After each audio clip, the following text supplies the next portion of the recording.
Watch out for your ceiling fans. It's time to sew some wicks. Now this was pretty fun. I actually made this order from Homopoi, which is in New Zealand. And these are my first like real fire fans. My husband's a welder and he built me some, but they are so heavy I can't spin them. So they have it set up to where you can buy the fans just themselves, or you can buy wick sets with them as a combo, or you just buy the wick sets if you build your own fans or make your own props. So I bought 3 sets of fans, and 2 of them came with wicks. And I bought a set of white ones, which I didn't buy wicks for because they have a different grip, and I was scared I would not be able to spin them. But turns out they're my favorite, so now I need to go ahead and make another order. But right here, I'm just trying to give you like a realistic idea of if you buy them without the wicks already sewn on. That's my parrot in the background.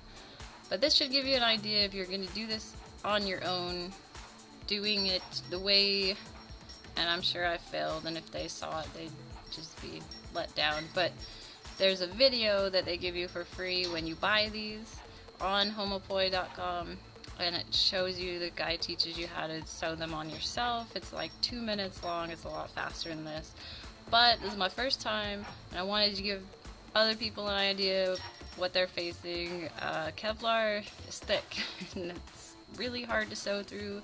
You save a ton of money doing it this way, but it is a little bit of work. You gotta get a little bit crafty. It's not hard, but it just takes a minute. So they send you 2 mattress needles, and they give you 2 because these things break really, really easily.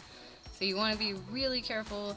The point, like the hardest part about these needles is bending them. If you bend them too hard, they will bust. I got pliers there. You'll see I end up having to use them because my thumbs got sore at one point. The guy in the video wears the thimble, which is really smart. At one point, before I got to my last stitch, I used the pliers just on the very tip of the needle instead of grabbing the heart of the needle, and I busted the very tip off, which I still made my final stitch, but just barely. I had to push really hard. So just a couple little tips along the way.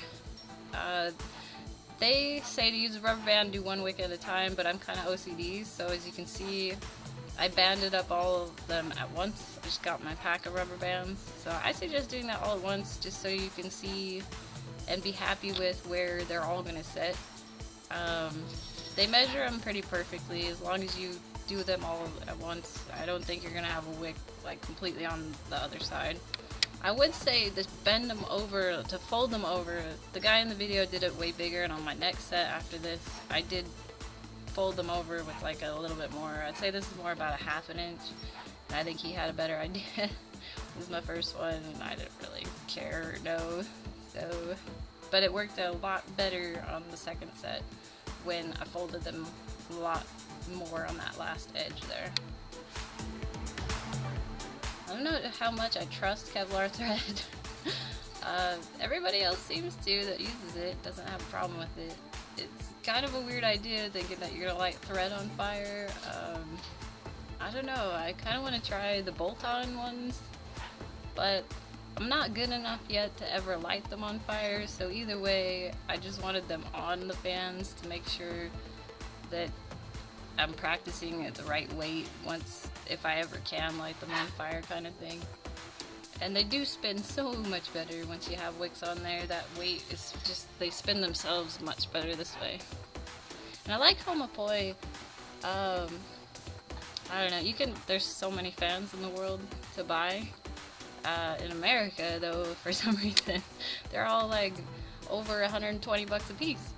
So I found these, I got them from New Zealand, so I had to wait a little bit on shipping, but they're pretty fair on prices of shipping, and their fans themselves without the wicks are ridiculously good deal. So I went ahead and got 3 sets because I had no idea which grips I'd like, which patterns I'd want, the size. So I got 3 different types. My favorite are the 5 spiders, which you'll see at the end. And I was kind of like, I've never seen anybody spin white ones before, and they turned out to be my most favorite. So here's a cheesy montage of them already sewn. and me not knowing how to spin them yet, really. But this is the idea. This is the Lotus 5. It's the most bought set on their website, and it's for a good reason. They spin perfect, they're easy. Perfect beginner one. It's got the, what do they call them? Russian grips. The big open circles. And this is the 5 wick, and the other set of Lotus is 3 wick right here. Again, total beginner, amateur, but you can see there's 3 on there, which makes them smaller. They're actually, they're all very well balanced, but these 5s, these Spider 5s, I think look the best, but the grip's a little bit weird. They're my favorite.